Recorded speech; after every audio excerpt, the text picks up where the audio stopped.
just kind of want to give just a little bit of a prelude before I get into my regular teaching this morning. I just had these thoughts this morning, and my heart was taken to something that Jesus said to his disciples. But I remember back in the mid to late 80s when Julie and I were just finishing college and getting started serving in local churches. There was this certain pastoral standard, this kind of unwritten guideline that discouraged pastors from having close friends. And I'm sure that had been the case for decades. There just seemed to be this guideline that said, maintain this very strict relationship with your people that does not cross over into anything that would compromise what was thought to be, this respectful, healthy relationship between pastor and people. And it was during that time, some of you might remember this if you're old enough, there was a program on Christian radio that I would catch from time to time called the Minirth-Meyer Clinic. Anybody remember that? Are they still going? I don't know if they're even still alive. But it was two Christian counselors / psychologists that would talk about things on the radio that pastors would never talk about in the pulpit. And one of those things was whether or not pastors should have close friends. And I don't quite remember how they got into this, but I believe one day they were actually talking with a pastor, and he said, well, if that's the way it has to be, then I'm done with being a pastor because I can't stand how lonely I've become. And that proceeded to take my heart and mind to something that Jesus told his disciples in John 15:15. He said, I no longer call you servants because a master doesn't confide in his servants. Now you are my friends, since I have told you everything the Father told me. Jesus reached a threshold with his boys where the relationship changed. It was no longer strictly master-servant or even teacher-student. The translation that I chose to read this morning uses the word confide. And as soon as you confide in someone, you are saying that you trust them. To not confide in someone is to say that I'm not sure I can trust you yet with the deepest things of my heart. I don't know what you'll do with them. I don't know if you will handle them well. I don't know if you know how to deal with my innermost being, my heart. And Jesus said, I've told you everything. I've laid it out there. Everything that my Father and I have talked about, I've told you. And actually, by doing that, even by Jesus doing that, there's a little bit of a risk involved. There's a risk involved when you take that step of trusting someone with your heart. What are they going to do with it? What are they going to do with the information? Will they believe you? Will they think you're nuts? Will they try to fix you? There's just a lot of things that go through your head. And if you want to protect your heart, then most people keep things buried. They don't confide in anybody. Trust no one. But if you want a few close and intimate friends, like Jesus, you're going to have to take that step of confiding. And I think it's absolutely amazing that Jesus actually took that step with his boys. It would have made more sense, for me anyway, if the disciples got to the point where they said, hey, Jesus, I think I'm at the point where, we're close enough where I can share with you some of the deepest yearnings and hidden thoughts, and I haven't been able to tell these to anybody, but I can tell these to you. But it didn't happen in that direction. It was the master. It was the teacher who initiated the deepening of a relationship, who told them, I trust you enough to confide in you. And over 9+ years now, some of you obviously less than that because you haven't been with us for 9+ years, I'm really happy that I can call you friends. Many of you in this room, I have trusted enough with my heart to go to that next level. And the confiding in, the telling pretty much everything, the good, the bad, the ugly. Because being a lonely pastor is not an option for me. I would rather take the other risk. Please understand, I'm not comparing myself to Jesus. I'm simply saying that I've trusted many of you to the point of confiding, and I want to thank you for handling my heart well. And if there was ever a time I did not handle yours well, please forgive me. I'm honored to call all of you friends. All right, shift a little gear now, okay? Thinking about the last thing that I would like to share with you as one of your pastors, my mind goes to something that Richard Foster said. Richard Foster is a man that God has used over the past 40 or so years now to help me navigate my own life with God. Let me just do a little aside here. Please, please, please do not be afraid to crack open a book and be mentored by somebody that you've never met. All right? Books are good. People that know more than you are good. People that have walked the road longer than you have are good. Even if they have a little bit different bent on something, even if you may not agree with everything they say, go get a book from a person who can disciple you from afar. That is so, so, so important in your life. And Richard Foster has been one of those for me. He said, there is a crying need today for the right ordering of love. The right ordering of love. In other words, what we love, who we love, how much we love, and the order in which we love certain things and people, if we're completely honest with ourselves, is entirely out of whack. It's loves that are disordered. So let's just think about what we love for a moment. We love other human beings. That's probably the main thing, whether it's a brotherly type of love or a family kind of love or a romantic love. Whether we realize it or not, there is a love of self, which shows itself in various and sundry ways that can either be healthy and life-giving or very unhealthy and selfish. We love non-human living things. Okay? Just picture your pet for a moment. Okay?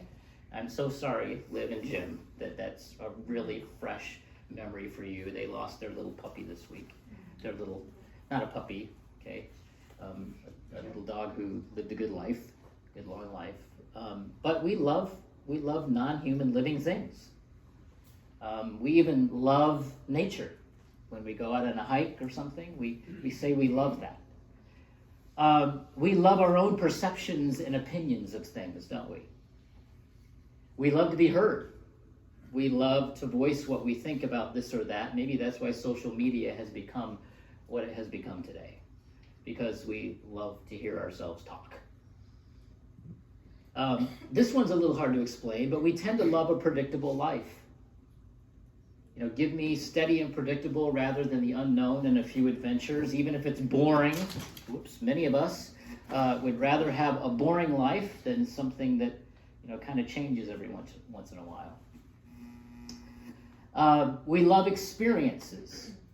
We love vacations, parties, holidays, sunsets, a nap, running a marathon, going to an orchestra concert. We love experiences. We love places. We love the beach, the mountains, the safety of our own home. We love that sacred space that is meaningful to us. And lastly, we love things. We love pizza. We love a new car. We love technology, our favorite football team, Manning's Almond Joy ice cream. We love a host of those little luxuries, don't we? One day Jesus was asked a question about what he considered the greatest commandment. Jesus was constantly being targeted by religious groups and bigwigs like Pharisees, Herodians, Sadducees. And he was targeted by them in an attempt to, as Scripture says, to catch him in his words. In other words, they asked him questions to pull him into a debate where hopefully he would say something that would incriminate him, therefore giving them a reason to convict him of something that might at most warrant the death penalty, or at least strip him of all credibility. On one such occasion in Mark 12, when Jesus was debating all three of these religious groups at once, they were discussing issues like paying taxes to Caesar and what marriage looks like at the resurrection. One of the teachers of the law stepped up, and he realized that Jesus was giving them very good answers, and so he decided to try to trip him up with one of his own. And let's pick it up in Mark 12, verses 28 through 30. It says this: one of the teachers of the law came and heard them debating. Noticing that Jesus had given them good answers, he asked him, "Of all the commandments, which is the most important?" "The most important one," answered Jesus, "is this: Hear, O Israel, the Lord our God, the Lord is one. Love the Lord your God with all of your heart, and with all of your soul, and with all of your mind, and with all of your strength." Now, there were lots of commandments that Jesus could have chosen. 10 commandments, lots of old covenant commandments found throughout the first 5 books of the Bible, or the scads of extra commandments that the Pharisees had heaped upon the people as spiritual burdens, trying to force them into moralism rather than a relationship with God. Jesus didn't mention any of those. No, what Jesus did is he started quoting something. He started quoting the Shema Israel. Jesus grew up in the traditional Hebrew manner of praying the same prayer at fixed hours of the day. And he would have prayed the Shema Israel every morning and every evening. "Hear, O Israel, the Lord our God, the Lord is one. Love the Lord your God with all your heart and with all your soul and with all your strength." This was the most important part of the morning and evening prayers, because Israel was unique among the nations. They only had one God. Everybody else had multiple gods. A God for rain, a God for harvest, a God for fertility, a God for this and that. And in praying the Shema Israel every morning and evening, the children of God would declare their dependence on one God that could take care of everything. And this was kind of a risk in that culture. To put all of your trust in one God was to put all of your proverbial eggs in one basket. And we all know that we're never supposed to do that. What if one basket can't handle it all? And so twice a day, they would declare that there is one God who can handle it all. We're going to put all our eggs in his basket. And we are to love this one God who can handle it all. And we are to love him with everything we've got: our heart, our soul, our mind, our strength. As one theologian said, this leaves no room for divided affections and allegiances. Jesus answered not with the predictable, do this or don't do that kind of commandment. He answered with, you've got to get your loves in order. And the one at the top of the list is the Lord your God. One of the early church fathers, St. Augustine, said this. Listen very carefully. This is so rich. He said, living a just and holy life requires one to be capable of an objective and impartial evaluation of things. To love things, that is to say, in the right order, so that you do not love what is not to be loved, or fail to love what is to be loved, or have a greater love for what should be loved less, or an equal love for things that should be loved less or more, or a lesser or greater love for things that should be loved equally. I think he covered all the bases, didn't he? If you were ever asked the question, do you love the Lord your God with all of your heart, soul, strength, and mind? Most of us would say, absolutely, right? Okay then.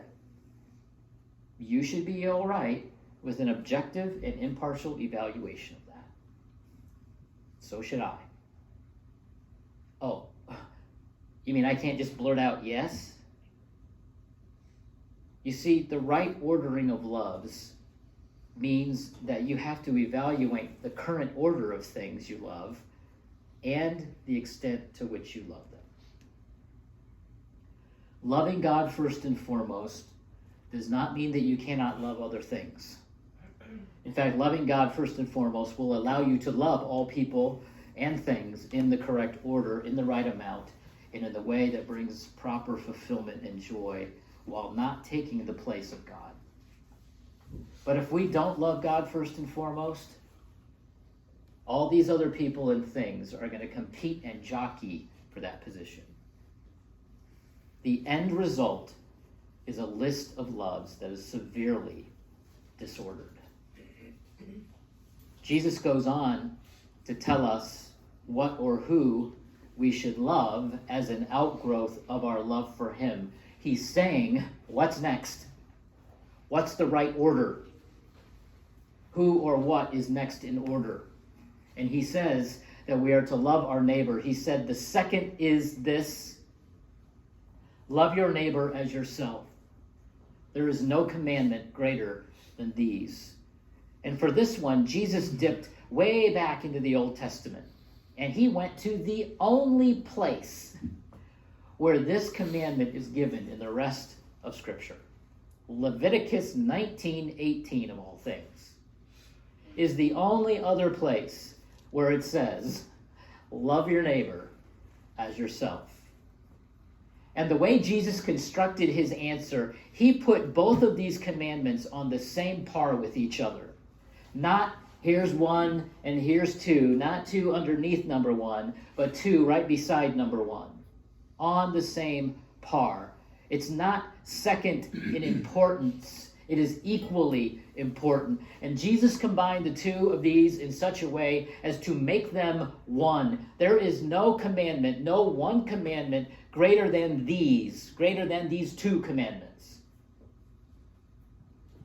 And we think to ourselves, to love God is one thing. I can kind of do my spiritual disciplines. I can spend time with him. I can kind of, have this affection for God. But loving people, that gets a little messy, doesn't it? I don't have time to fully re-explain it. I've done this before. I'm going to move this. Okay, Bill, you can move it back at the end. The term neighbor can mean anybody from your BFF to your archenemy and everybody in between. That's your neighbor. It includes your family. It includes your church family, your co-workers, the guy going 25 miles an hour up Morgan Highway in front of me. It includes any human being. It includes any group of people who still have the breath of life in them. And Jesus said we are to love them in the same manner that we love him. Again, Jesus is addressing our loves. Our loves can be so easily and quickly out of whack. And he's telling us, my friends, how love works in the kingdom of God. You remember you're a citizen of the kingdom, right? Okay. There's a way that things work in the kingdom. And Jesus, everything he said, everything he did, he is telling us how things work in the kingdom. All right, when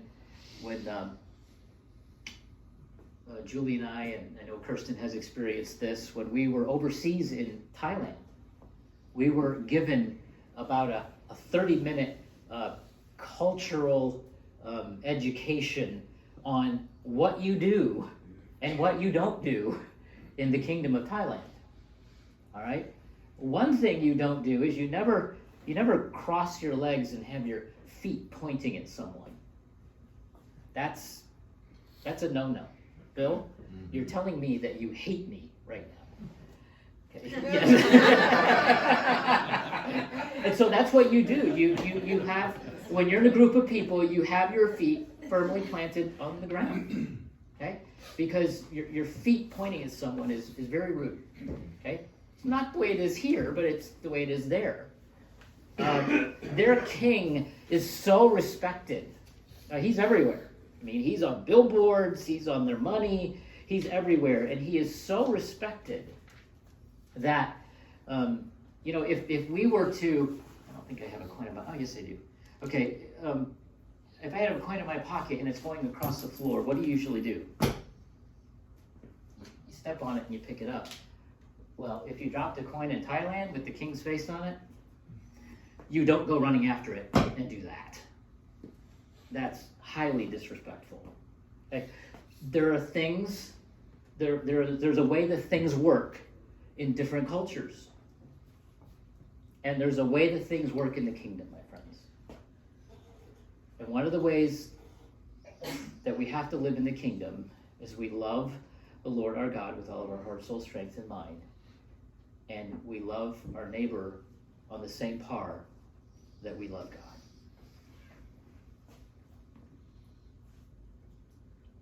Maybe I can admit what many of us are thinking. Love is not easy. I submit to you this morning that hate might actually be easier than love.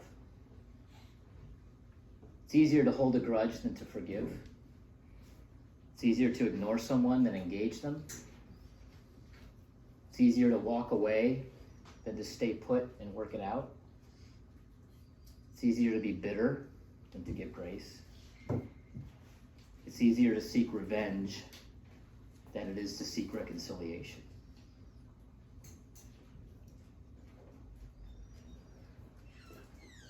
These familiar words from 1 Corinthians 13 put love in perspective. Love is patient.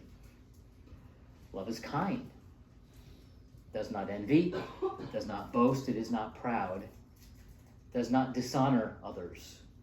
It is not self-seeking. It's not easily angered. It keeps no record of wrongs. Love does not delight in evil, but rejoices with the truth. It always protects, always trusts, always hopes, and always perseveres. And my friends, that's not easy. We not only have trouble getting our loves in the right order, but when we do, it is no small endeavor to love well. And I know this can seem overwhelming, and let me give you a picture of what it can feel like.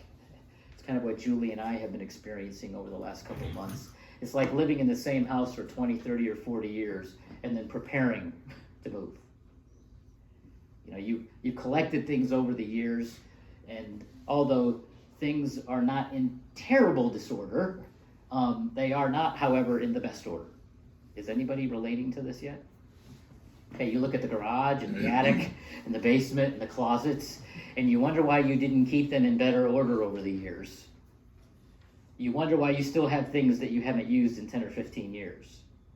And now you're tasked with the job of re-examining and reevaluating all of this stuff. And that task can seem overwhelming, so overwhelming that you don't even want to go there.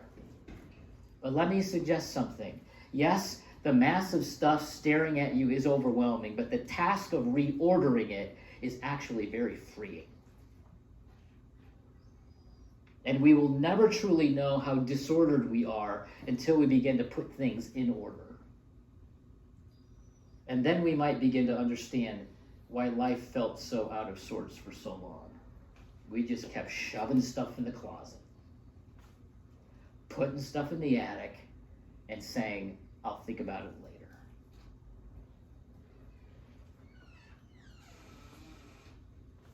The good thing is that if we get those first two right, loving God and loving others, everything else will more than likely be a non-issue.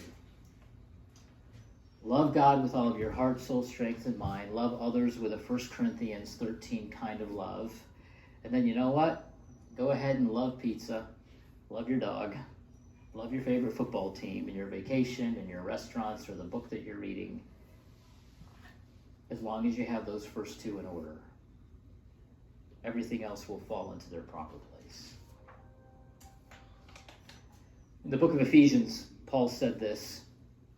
He said, I pray that you, Ephesians, that you out of his glorious riches, he may strengthen you with power through his Spirit in your inner being, so that Christ may dwell in your hearts through faith. And I pray that you, being rooted and established in what? Love, may have power together with all the Lord's holy people to grasp how wide and long and high and deep is the what? Love of Christ. And to know this, what? Love that surpasses knowledge, that you may be filled to the measure of all the fullness of God. And then in the book of the Revelation, John writes down what Jesus is saying to various churches. And he said, I know your deeds, your hard work, and your perseverance. I know that you cannot tolerate wicked people, that you have tested those who claim to be apostles but are not, and have found them false.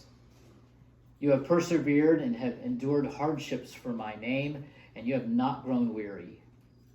Yet I hold this against you. You have forsaken what? Your first love. You have forsaken the love you had at first. Consider how far you have fallen. And what is so shocking about this is that Jesus is saying this to the church at Ephesus. The Ephesians, the one that Paul prayed would grasp the width and the length and the height and the depth of Christ's love. You have forsaken the love you had at first. Something else has taken its place, and your loves are out of order. And what happened to the Ephesians in a relatively short period of time can happen to you and me. We can lose the love we had at first, which throws all our other loves severely out of alignment. And now Jesus steps in and he asks us to consider how far we've fallen, how far we've wandered, how far out of whack our loves have become. One of my relatives yesterday at our Christmas gathering up in New York, one of my relatives through marriage who is a pastor in New York, he asked me this yesterday. He said, so on your last Sunday, are you going to tell all of them what you wished you could have told them, but you didn't because you were afraid of getting fired? He was joking. Okay, he was joking. And I actually said, no, we don't have a church like that. But here's what I will tell you. Crossroads Church, my friends, I pray that out of his glorious riches he may strengthen you with power through his Spirit in your inner being, so that Christ may dwell in your hearts through faith. And I pray that you, being rooted and established in love, may have power, together with all the Lord's holy people, to grasp how wide and long and high and deep is the love of Christ, and to know this love that surpasses knowledge, that you may be filled with the measure of all the fullness of God. Brother Matthew, would you close it in prayer?